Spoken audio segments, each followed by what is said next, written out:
Well, I'm pleased to be back and welcome. I would like to read a little bit from chapter 6. And on the screen we have Mandy, who wrote the foreword, and Carmen and her friend Fiona. And this is a photo that we had taken many years ago when we were all much younger and we were a whole family. And I just wanted to put this in to show people that I actually had hair. So I've done this for my reason, nobody else's. Okay, into chapter 6. The day we said goodbye. It was the 22nd of November 1995, and the day broke after another restless night in the house full of heartbroken family members. I woke up with the realisation that we would bury our daughter that day. It was a typically beautiful and warm November day. I got dressed in my dark blue suit while Ange looked beautiful, dressed in a blue sleeveless dress. Michelle wore pale pink pants with a lovely black top. Katrina wore a navy skirt and navy top, while Jasmine wore black pants and had purchased a beautiful cream shirt for the occasion. We looked fantastic.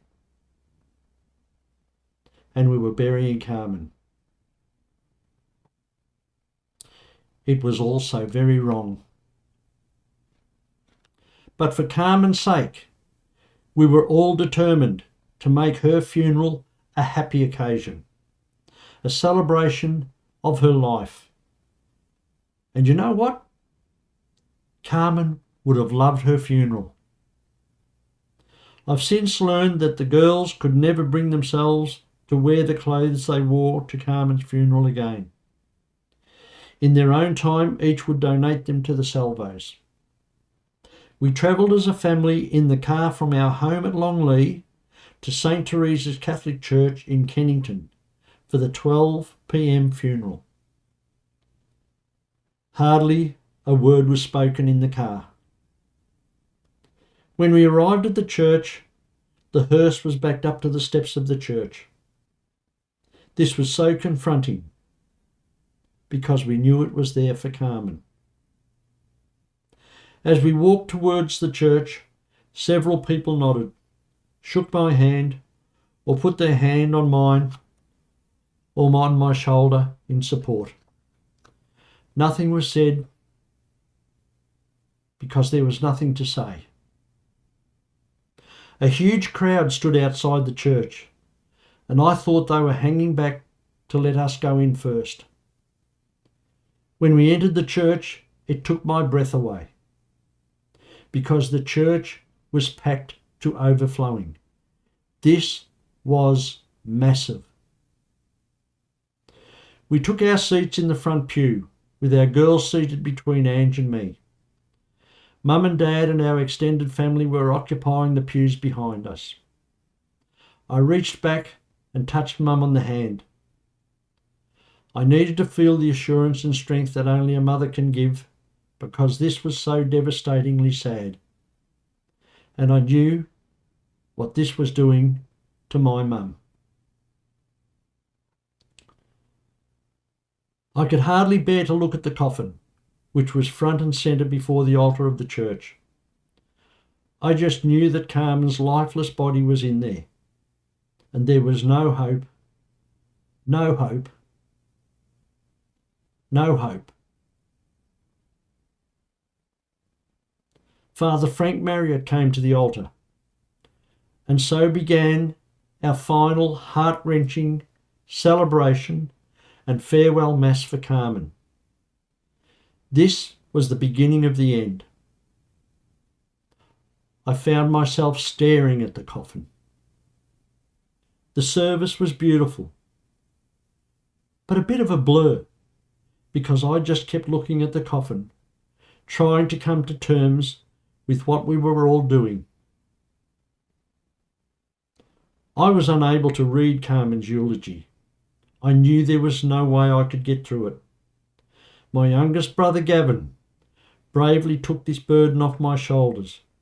He gave Carmen a wonderful eulogy that had everyone crying and laughing, remembering her life.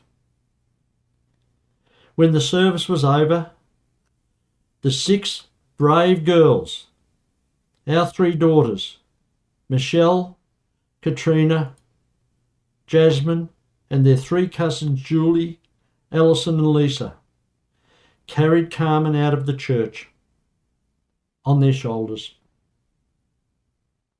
The funeral home had been concerned about the girls carrying the coffin and asked that it would be wheeled out.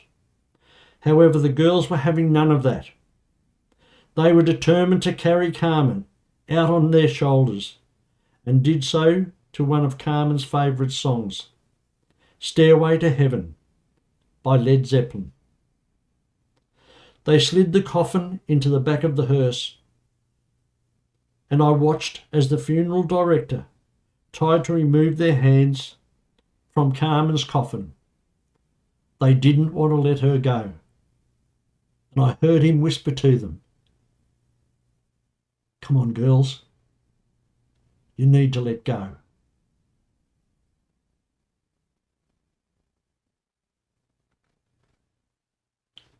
Thank you again for listening to another excerpt from Carmen's legacy.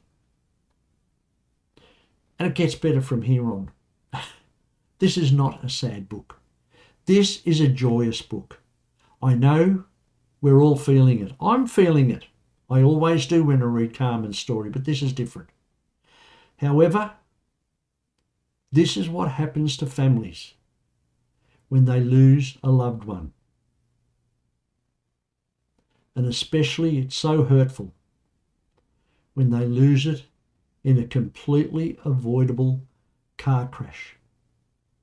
You see, Carmen fell asleep at the wheel. I look forward to bringing more of Carmen's legacy to you tomorrow.